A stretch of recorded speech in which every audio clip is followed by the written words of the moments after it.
Praise the Lord, hallelujah. बोलो प्रभु यीशु मसीह की।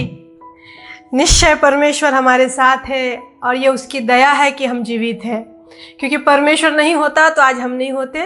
इस जो परमेश्वर ने हम पर करुणा किया है, उस करुणा के साथ चलने के लिए परमेश्वर का अनुग्रह ही हमारे लिए काफ़ी है। परमेश्वर की दया और परमेश्वर का प्रेम जो हमें उसके करीब ले आती है, उसने जो हमें जीवन दिया है, उस जीवन को पाने के लिए हमें हर दिन हर समय प्रयत्न करते रहना है कि हम परमेश्वर के मार्ग में सीधे चले। परमेश्वर का धन्यवाद हो कि 2021 में परमेश्वर हम सबको ले आया है और इस कठिन समय पर जो दौर चल रहा है अभी, इस दौर में परमेश्वर ने हमें अभी तक जीवित रखा है, बचाए रखा है। ये प्रभु का धन्यवाद है। आइए इस समय हम लोग दुआ करेंगे, उसके बाद हम आगे चलेंगे। जो भी हमारा विषय है उस विषय के बाद उस विषय में हम लोग आगे बढ़ेंगे। आइए अपने आंखों को बंद करें, सरों को झुकाएं और प्रार्थना करेंगे। प्रभु यीशु मसीह, हम तेरे नाम को धन्यवाद स्तुति करते हैं। पिता, तू अति महान, अति सहज से मिलने वाला परमेश्वर है। प्रभु, आज का दिन, आज की सुबह तूने हमारे जीवन में दिया, इसलिए हम धन्यवाद करते हैं। जितने लोग सुन रहे हैं प्रभु जी, जो अपने स्थान में जहाँ कहीं बैठे हैं, खड़े हैं प्रभु, जो जिस परिस्थिति में प्रभु तेरा वचन सुनना चाह रहे हैं पिता, इसी वक्त यीशु मसीह के नाम में उनके हृदय में प्रभु तू अपनी उपस्थिति लिया। प्रभु जी, हम ये जानते हैं परमेश्वर, तेरा वचन जब खुलता है तो भोले लोग प्रकाश पाते हैं। प्रभु जी, तेरा वचन का प्रकाश हम सबके जीवन में आने दीजिए। प्रभु, हम धन्यवाद स्तुति करते हैं, तेरी महिमा करते हैं आज के दिन के लिए। प्रभु जी, धन्यवाद के साथ यीशु मसीह के नाम इस दुआ को हम मांगते हैं पिता, सुनो ग्रहण कीजिए, आमीन। निश्चय परमेश्वर भला है और वह हमारे साथ अपनी भलाई को प्रकट करता है। आज का जो मेरा विषय है, धोखे के व्यर्थ वस्तुओं पर मन न लगाना। अब ये बहुत बड़ा टाइटल तो हो गया है, लेकिन हमें समझना है धोखा क्या है, व्यर्थ वस्तु क्या है और मन क्या है। क्योंकि वचन कहता है, बाइबल में ऐसा लिखा है इर्मिया 17:9 और 10 में कि मन तो सब वस्तुओं से अधिक धोखा देने वाला है और उसमें असाध्य रोग लगा हुआ है और उसके भेद को कौन समझ सकता है। हमारा मन जो बहुत चंचल है, हमारा मन, हमारा विचार, हमारी सोच समझने के तरीका जो बहुत चंचल है, उसमें बहुत से रोग लगे हैं। लेकिन परमेश्वर ही है जो हमारे मन को सीधा कर सकता है और अपने मार्ग में चला सकता है। जैसे मेरा विषय है कि धोखे की व्यर्थ वस्तु पर अपना मन नहीं लगाना। व्यर्थ वस्तु बहुत कुछ है मेरे प्यारों। संसार एक व्यर्थ है। हम संसार में रहते हैं, लेकिन परमेश्वर चाहता है कि इस संसार में से भी हमने अच्छे फल परमेश्वर को देना है और वो फल केवल परमेश्वर की अधीनता में ही हम ला सकते हैं और परमेश्वर को खुश कर सकते हैं। परमेश्वर का धन्यवाद हो कि परमेश्वर ने मुझसे इस वचन से बात किया है। एक पुराना गीत है, उस गीत में ऐसा लिखा है कि तन, मन और धन उसे दो, मतलब यीशु मसीह को दो। लेकिन कई बार हम लोग तन से तो चर्च में बैठे हैं, कलीसिया में बैठे हैं, मन चर्च में नहीं लगा हुआ है। हम कई बार मन से बैठे होते हैं, हमें कहीं हमारे धन पर ध्यान लगा रहता है कि हमसे आज धन ज़्यादा ना ले ले ये लोग। हम हर कुछ में सोचते रहते हैं, ना हम पूरे तरीके से तन देते हैं, ना पूरे तरीके से मन देते हैं, ना पूरे तरीके से धन देते हैं।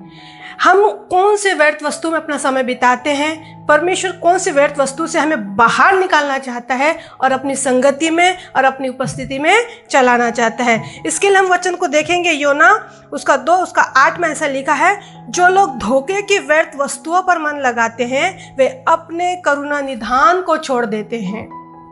व्यर्थ वस्तुओं पर मन लगाने का मतलब होता है संसार, संसार की चीज, संसार की ऐसी कोई वस्तु है जिससे हम बहुत प्रीति रखते हैं। अब प्रीति रखने का अलग अलग कारण भी हो सकता है। बहुत सारे लोग धन से प्रीति रखते हैं, बहुत सारे लोग अपने शरीर से प्रीति रखते हैं, बहुत सारे लोग व्यभिचार से प्रीति रखते हैं, बहुत सारे लोग झगड़ा लड़ाई से प्रीति रखते हैं, चुगली करने से प्रीति रखते हैं। प्रीति तो कुछ कुछ चीज़ से रखते ही है, लेकिन परमेश्वर का वचन कहता है कि व्यर्थ वस्तुओं को अपने डेरे से, अपने जीवन से निकाल फेंकिए, तब जाके हम परमेश्वर यहोवा को खुश कर पाएंगे। लेकिन ये हो ही नहीं सकता। कई बार हम चाहते हैं, लेकिन शैतान हमारे मन में अटैक करता है और हमारे मन को परमेश्वर से दूर कर देता है और कई बार हम परमेश्वर की उपस्थिति से बाहर चले जाते हैं, उस करुणा निधान को भूल जाते हैं, वो दया करने वाले परमेश्वर को भूल जाते हैं। मैं बाइबल में से कुछ उदाहरण बताऊंगी, 3 उदाहरण बताऊंगी, और उस 3 उदाहरण में हम सीखेंगे कि कैसे परमेश्वर के लोगों ने अपने मन को व्यर्थ वस्तुओं में लगा के उस उद्धारकर्ता को भूल गए, उस सृष्टिकर्ता को भूल गए, उस परमेश्वर के संग चलने को भूल गए। आइए हम देखेंगे पहला एक उदाहरण ऐसा है, यहूदा इस्करियोती। हम सब जानते हैं यहूदा इस्करियोती के बारे में। वो यीशु मसीह के 12 चेले में से एक चेला था, और वो परमेश्वर यीशु मसीह के साथ चलता था, उसके साथ बैठता था, उसके साथ खाना खाता था, उसके साथ जगह जगह जहाँ प्रभु यीशु मसीह चिन्ह चमत्कार करते थे वो अपनी आँखों से सब कुछ देखता था। लेकिन वो उद्धारकर्ता के पास होके भी वो उद्धार से वंचित रह गया। कई बार हम भी कलीसिया में आते हैं, चर्च में आते हैं, सुनते हैं, लेकिन हम पूरी रीति से उसे ग्रहण नहीं करते। इसीलिए कई बार हम भी यीशु मसीह से वंचित रह सकते हैं, अपने उद्धार से वंचित रह सकते हैं, अपने सृष्टिकर्ता से वंचित रह सकते हैं। यही यहूदा इस्करियोती ने कैसे वंचित हुआ, कैसे अपने जीवन में पाप किया और कैसे चीज में उसने मन लगाया। आइए हम देखेंगे मत्ती 26 उसका 14 से हम 16 पढ़ेंगे कि यहूदा इस्करियोती का मन कहाँ लगा हुआ था, क्यों नहीं प्रभु यीशु मसीह के साथ लगा हुआ था, वो किस चीज में पड़ा था, वो कौन सी व्यर्थ वस्तुओं में अपना समय बिता रहा था। आइए हम देखेंगे। तब यहूदा इस्करियोती ने, जो 12 चेलों में से एक था, प्रधान याजकों के पास जाकर कहा, यदि मैं उसे तुम्हारे हाथ पकड़वा दूं तो मुझे क्या दोगे? उन्होंने उसे 30 चांदी के सिक्के तौल कर दे दिए, और वह उसी समय से उसे पकड़वाने का अवसर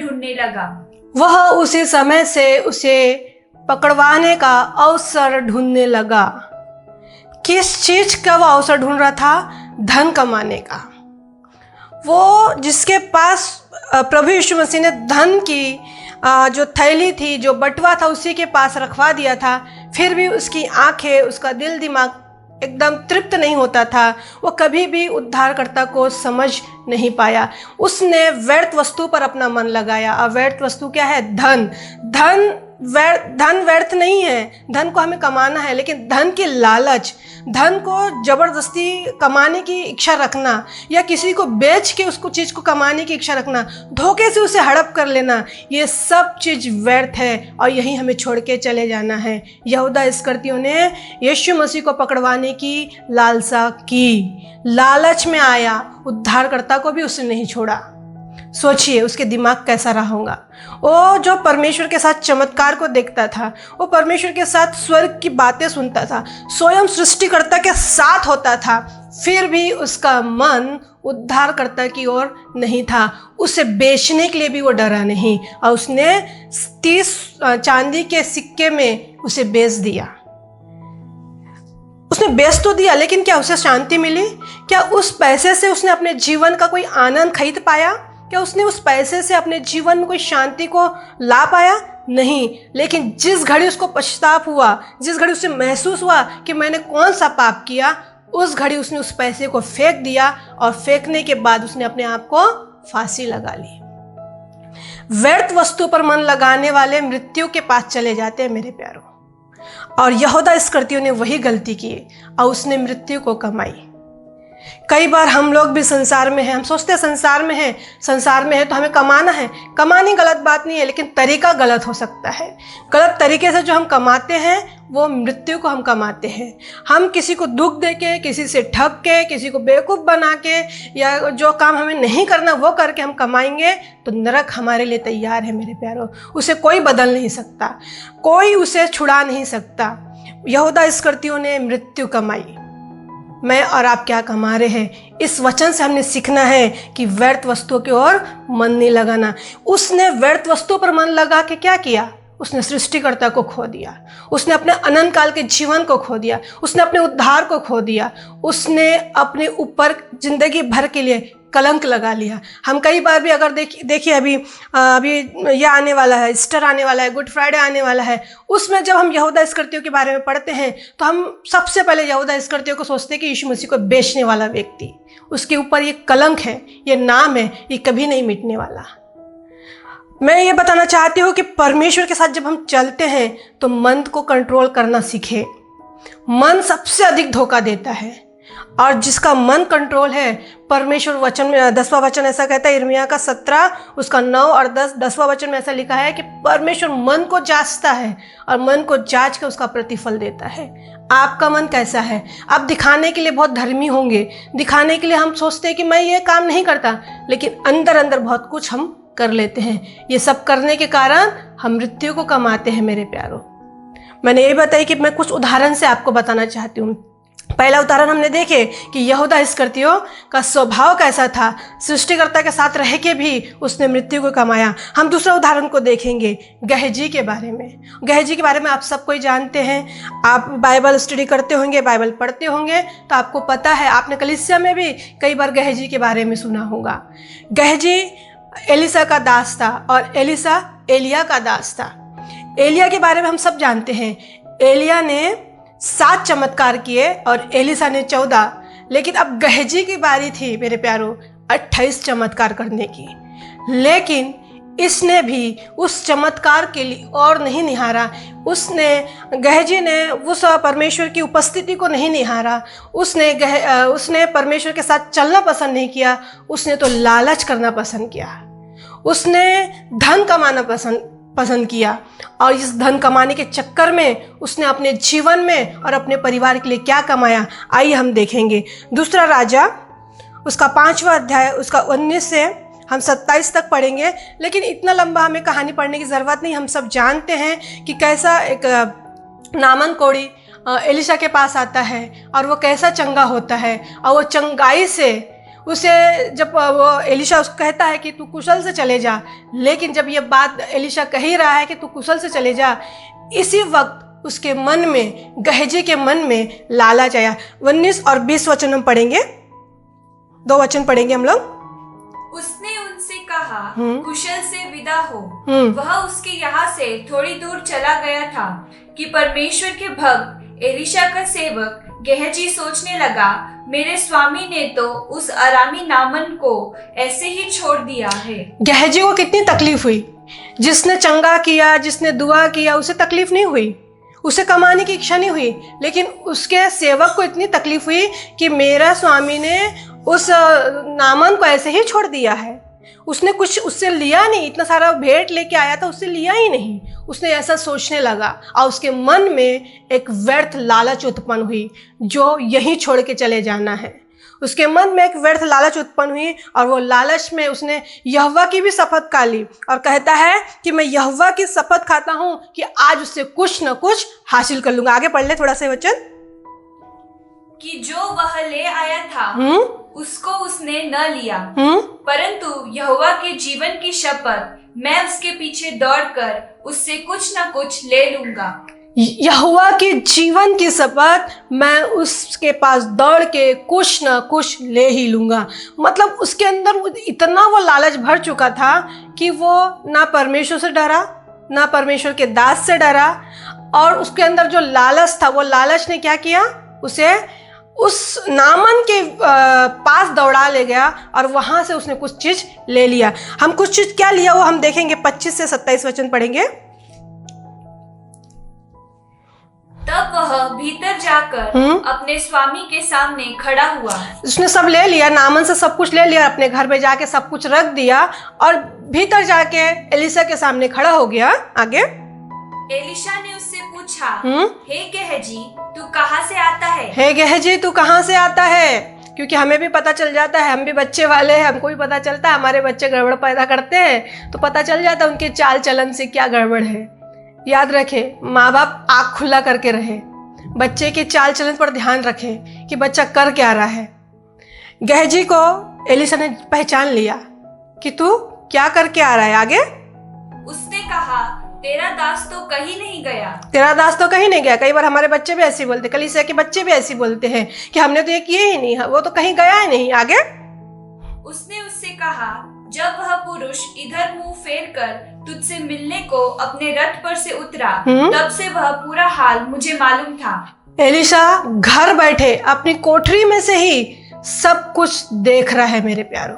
और सच में जो परमेश्वर की बुलाहट में चलते हैं, जो परमेश्वर में अपना तन, अपना मन, अपना धन दे देते हैं, परमेश्वर उसको सब कुछ प्रकट कर देने वाला परमेश्वर है। वो कभी भी उसे अधूरी बातें नहीं बताता है। एलिशा को ये बात पता चल गई, नामान जैसा उतरा उसने देख लिया था कि इसके साथ क्या हो रहा है। आगे, क्या यह समय चांदी या वस्त्र या जैतून या दाख की बारियां, भेड़ बकरियां, गाय बैल और दास दासी लेने का है? क्या ये सब धन बटोरने का समय है?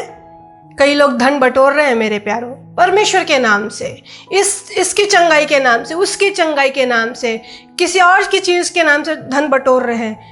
याद रखें, धन आपका यही नाश हो जाएगा, क्योंकि आप सेवा में कम और धन में ज़्यादा मन लगा रहे हो। आप गहजी का स्वभाव ही ऐसा रहा होगा। इसीलिए एलिशा ने उसको जान लिया था कि तेरा मन केवल धन में, क्या ये समय है हमें उसे धन बटोरना चाहिए, लेकिन तेरा मन तो धन में लगा है। आगे, इस कारण से नामान का कोढ़ तुझे और तेरे वंश को सदा लगा रहेगा। तब वह हिमसा श्वेत कोढ़ी होकर उसके सामने से चला गया। देखिए क्या कमाया इसने, श्राप कमाया। एलिशा ने कह दिया उसे कि तूने जो धन का लालच किया, तूने जो 2 वस्त्र का लालच किया, तूने जो थोड़ी सी चांदी का लालच किया, उसके कारण तूने नामान का कोढ़ कमा लिया, क्योंकि तूने परमेश्वर का शपथ खा कर कहा कि कुछ तो कुछ मैं हासिल कर लूंगा। याद रखे, कुछ न कुछ हासिल करने के चक्कर में आप अपने परिवार में श्राप कमाते हो। आप अपने परिवार के लिए एक नया मुसीबत खड़ा कर देते हो। गहजी ने वही किया। गहजी ने अपने परिवार के लिए श्राप कमाया, और श्राप क्या था? तेरे वंश में कोढ़ सदा बना रहेगा। ये अच्छी बात नहीं है मेरे प्यारों। हम परमेश्वर के पास आशीष लेने आते हैं, नहीं कि श्राप। अब परमेश्वर हमारे लिए श्राप नहीं रखा है, उसने हमारे लिए आशीष रखा है। लेकिन श्राप हम जब कमाते हैं जब हम परमेश्वर की आज्ञाओं से बाहर निकल आते हैं, परमेश्वर के वचन से बाहर निकल आते हैं। वचन कहता है तू दाएं नहीं मुड़ना, तू बाएं ना मुड़ना, तेरी बात हाँ की हाँ हो और ना की ना हो। उसका मतलब क्या है? हाँ की हाँ और ना की ना। जब एलिशा ने उसे कह दिया कि मुझे नहीं चाहिए, क्यों? एलिशा के नाम लेके उसने उससे वो सामान ले लिया। श्राप दरवाजे पर बैठा हुआ है, पाप दरवाजे पर बैठा हुआ है, मृत्यु दरवाजे पर बैठा हुआ है। वो हमारी छोटी सी गलती के कारण हमारे घर में प्रवेश कर चुका। ये गहजी के घर में कोढ़ का श्राप प्रवेश किया, और सिर्फ गहजी के घर में नहीं, गहजी के वंश में। उसका वंश जब तक बड़ा होगा, जब तक चला होगा, वो कोढ़ी पैदा हुए होंगे। क्या ये अच्छी बात है? क्या ये अच्छी बात है? व्यर्थ वस्तुओं में उसने मन लगा के उद्धारकर्ता को, जिस परमेश्वर के साथ उसको चमत्कार का वरदान मिलने वाला था, जिस एलिशा के द्वारा उसके अंदर वो वरदान आने वाला था, उसने उसे खो दिया। ऐसा लिखा है, वो उसके सामने से फिर निकल गया और फिर कभी नहीं आया। हमने 2 उदाहरण देखे। पहला उदाहरण देखे यहूदा इस्करियोती ने चांदी के 30 सिक्के में प्रभु यीशु मसीह को बेच के मृत्यु कमाई, और गहजी ने 2 जोड़े वस्त्र के लिए और कुछ चांदी के लिए और कुछ सोने के लिए अपनी पीढ़ी के लिए कोढ़ कमाया। और तीसरा हम देखेंगे एक धनी व्यक्ति के बारे में। एक धनी जवान था, वो यीशु मसीह के पास आता है और कहता है कि मुझे अनंत जीवन पाने के लिए क्या करना है। मत्ती 19 उसका 16 से 22 पढ़ेंगे हम। एक मनुष्य यीशु के पास आया और उससे कहा, हे गुरु, मैं कौन सा भला काम करूं कि अनंत जीवन पाऊं? उसने उससे कहा, तू मुझसे भलाई के विषय में क्यों पूछता है? भला तो एक ही है। आगे, पर यदि तू जीवन में प्रवेश करना चाहता है तो आज्ञाओं को माना कर। जीवन में प्रवेश करना है मेरे प्यारों। अनंत जीवन में प्रवेश करने के लिए संसार में बहुत कुछ त्याग करना पड़ेगा, आपको बहुत कुछ छोड़ना पड़ेगा। जो आपका प्रिय है वही छोड़ना पड़ेगा, जो आपको बहुत अच्छा लगता है, जो आपको ऐसा लगता है कि इसके बगैर मैं रह ही नहीं सकता, आपको वो भी छोड़ना पड़ेगा, क्योंकि उससे बड़ा एक है, वो है परमेश्वर। उसके लिए अपना स्वभाव को, अपने जीवन को, अपने मन को बदलने की बहुत ज़रूरत है ना। वो अनंत जीवन पाने के लिए प्रभु यीशु मसीह के पास आके कहता है कि अनंत जीवन पाने के लिए मैं क्या करूं? तो वचन बता रहा है कि तू ये कर। आगे, उसने उससे कहा, कौन सी आज्ञा है? कौन सी आज्ञा? हाँ, यीशु ने कहा, यह कि हत्या न करना, हत्या नहीं करना, व्यभिचार न करना, व्यभिचार न करना, चोरी न करना, चोरी न करना, झूठी गवाही न देना, झूठी गवाही न देना, अपने पिता और अपनी माता का आदर करना, अपने माता और पिता का आदर करना, और अपने पड़ोसी से अपने समान प्रेम रखना। अपने पड़ोसी से अपने समान प्रेम रखना। हालेलुया। परमेश्वर प्रेम के बारे में सिखा रहा है मेरे प्यारों। और आज्ञा जब भी माना जा सकता है जब आपको परमेश्वर से प्रेम हो। प्रेम सब कुछ करने में विवश करता है, और जो यीशु मसीह से प्रेम करता है वो संसार से बैर रखता है, संसार की चीज़ों से बैर रखता है। अब बैर का मतलब हम दुनिया में रह रहे हैं तो क्या घर ना बनाए, क्या पैसा ना कमाए, क्या शादी ना करे, कि ये ना करे, ये सब करो, लेकिन इसके बीच में एक दायरा है जो परमेश्वर को भाता है, वो जीवन जीने की प्रयत्न करें। इसको, इस लड़के को यही बताया जा रहा है। ये जवान अनंत जीवन पाना चाह रहा है और ये सब आज्ञाओं को मानते भी आ रहा है। ये सीधा बोलता है कि मैंने सारी आज्ञाओं को माना है। आगे उस जवान ने उससे कहा, इन सबको तो मैंने माना है। इन सबको तो मैंने माना है। इसका मतलब क्या है? इसके घर का संस्कार अच्छे होंगे, संस्कारी परिवार से होगा। कई बार हमारे घर में भी अच्छा हम संस्कार देते हैं अपने बच्चों को, लेकिन फिर भी कमी रह जाती है मेरे प्यारों। संस्कार और परमेश्वर की आज्ञा अलग अलग बात है। इंसान को ये पता है कि जब मैं आगे वाले से अच्छा व्यवहार करता हूँ तो वो मेरे से अच्छा व्यवहार करेगा, ये संस्कार है। लेकिन उससे बढ़कर एक नियम है, वह है यीशु मसीह की आज्ञा। और जब उसकी आज्ञा आती है तो इस सारी चीज़ों को हमें त्याग करना पड़ता है। आगे पढ़े। यीशु ने उससे कहा, यदि तू सिद्ध होना चाहता है तो जा, अपना माल बेचकर कंगालों को दे और तुझे स्वर्ग में धन मिलेगा। सिद्ध होने की बातें कह रही है बाइबल, और हम में से कोई सिद्ध नहीं हो सकता है। होने के लिए परमेश्वर बोल रही है। हम है ही नहीं सिद्ध, लेकिन परमेश्वर कहता है तुम बन सकते हो। तुमको सिद्ध होने की ज़रूरत है, हमें प्रयत्न करना है। हमसे गलतियां होती है, बहुत सारी गलतियां होती है, लेकिन उस गलती को अगर लेके बैठे रहेंगे तो हम कभी भी योग्य जीवन नहीं जिएंगे। गलती हो गई, एक ही काम है, आइए अपने पापों के पश्चाताप करें और परमेश्वर के सामने वाचा बांधे कि आइंदा मैं ऐसा काम नहीं करूँगा, प्रभु मैं तेरे मार्ग में चलना चाहता हूँ। अब इसका मतलब यह नहीं कि परमेश्वर माफ़ करता है तो गलती करते चले जाए। अनुग्रह बहुत हो रहा है तो पाप भी बहुत हो, ऐसा नहीं है।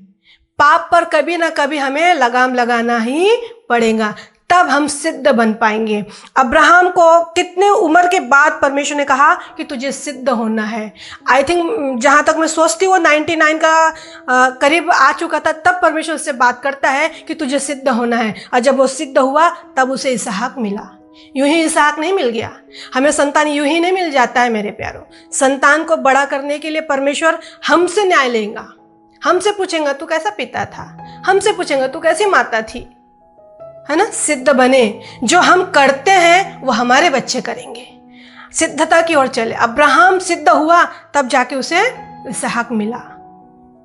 और परमेश्वर इस जवान को कहता है कि तुझे सिद्ध होना है। और सिद्ध होने के लिए क्या करना है? उसकी क्या कमजोरी थी? उसकी कमजोरी जो थी उसे निकालना पड़ा। और वो कमजोरी क्या थी? उसका धन। वो बहुत धनी था और उसे कहा परमेश्वर ने कि तू अपना धन जाके कंगालों को बेच दे और फिर मेरे पीछे हो ले। आगे, और आकर मेरे पीछे हो ले। परंतु वह जवान यह बात सुन उदास होकर चला गया, क्योंकि वह बहुत धनी था। वह जवान क्या हुआ? उदास होकर उसके पास से चला गया, क्योंकि उसकी कमजोरी क्या थी? वो बहुत धनी था। धन ने उसे उद्धारकर्ता से दूर कर दिया। धन ने उसे जीवन में प्रवेश करने से रोक दिया, है ना। आगे अगर हम इस वचन को पढ़ते हैं तो उसमें ऐसा लिखा है, सुई के नाके से ऊँट का निकल जाना आसान है, लेकिन धनवान का वहां से प्रवेश करना कठिन है। कठिन है ना। कौन मूर्ख होगा बोलेगा जो अपना धन बेच देगा, अपना घर बेच देगा, अपना सब कुछ बेच देगा। मूर्ख वही होगा जो परमेश्वर से प्रेम करता है और उसके लिए अपने आप को भी बेच देता है। क्योंकि प्रभु यीशु मसीह स्वर्ग छोड़ के, इस दुनिया में जो चीज़ है ना वो कुछ भी नहीं है, वो स्वर्ग के आगे है। वो स्वर्ग छोड़ के हमारे लिए आ गया। अब बारी हमारी है कि हम उसके लिए कुछ करें। इस व्यक्ति ने धन से प्रेम रखा, नहीं कि सृष्टिकर्ता से। ये पहला ऐसा बंदा है जो परमेश्वर के पास आके निराश होकर चले गया। खाली हाथ चला गया। शायद उसके पास बहुत धन है और उसका सोचता होगा कि धन से मैं स्वर्ग में प्रवेश कर लूँगा। आप दुनिया की हर चीज़ खरीद सकते हो, लेकिन स्वर्ग कभी नहीं खरीद सकते हो। जीवन कभी नहीं खरीद सकते हो, शांति कभी खरीद नहीं सकते हो। बड़े से बड़ा लोग ये कहते हैं कि हमारे पास धन तो है, लेकिन शांति नहीं है। और शांति पाने के लिए एक ही मार्ग है कि संसार की व्यर्थ वस्तुओं से अपना मन हटा लेना। आज सिर्फ मैं धन के ही बारे में नहीं बता रही मेरे प्यारों, बहुत कुछ है। ये जवान लड़का संस्कारी परिवार से था। वो कहता है कि मैं कोई व्यभिचार नहीं करता हूँ, मैं कोई पाप नहीं करता हूँ, मैं कोई अपने माता पिता का निरादर नहीं करता हूँ, मैं कोई ऐसे काम नहीं करता जिससे तकलीफ हो।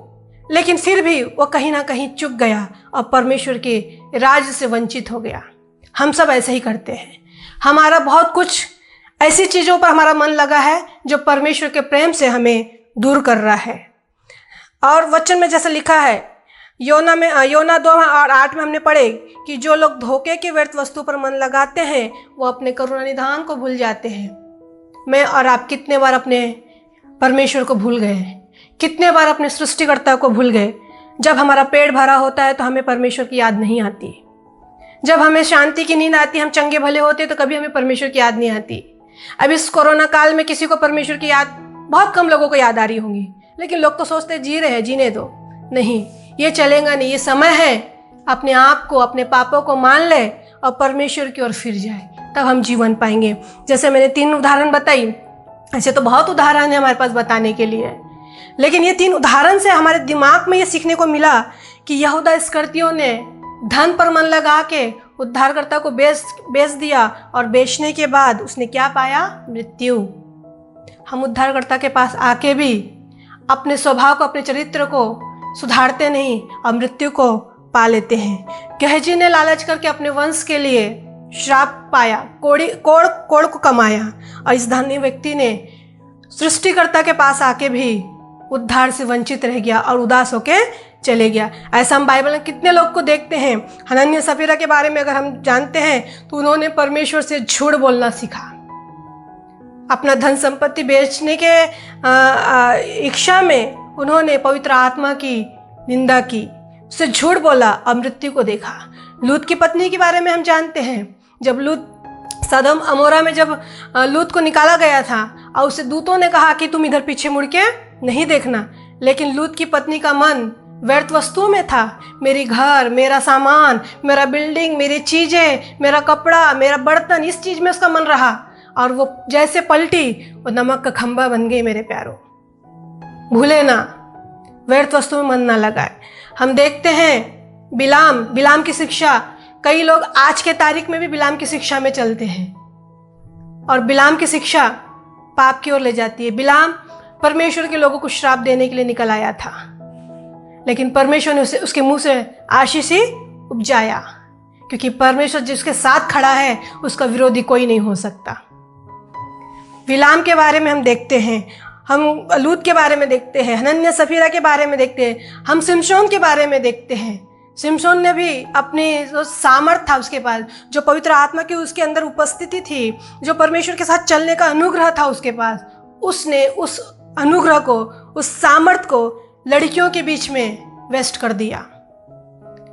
दलीला के चक्कर में, एक फलिस्ती लड़की के चक्कर में अपने सामर्थ को व्यर्थ कर दिया और व्यर्थ वस्तुओं पर मन लगाए, है ना। बाइबल में बाइबल हमें ये बताती है कि हमें व्यर्थ वस्तु की ओर मन नहीं लगाना चाहिए। ये जो 3 चीजें हैं, तन, मन, धन। धन जो है उसको चंचल कहा जाता है, मन को भी चंचल कहा जाता है और स्त्रियों को भी चंचल कहा जाता है।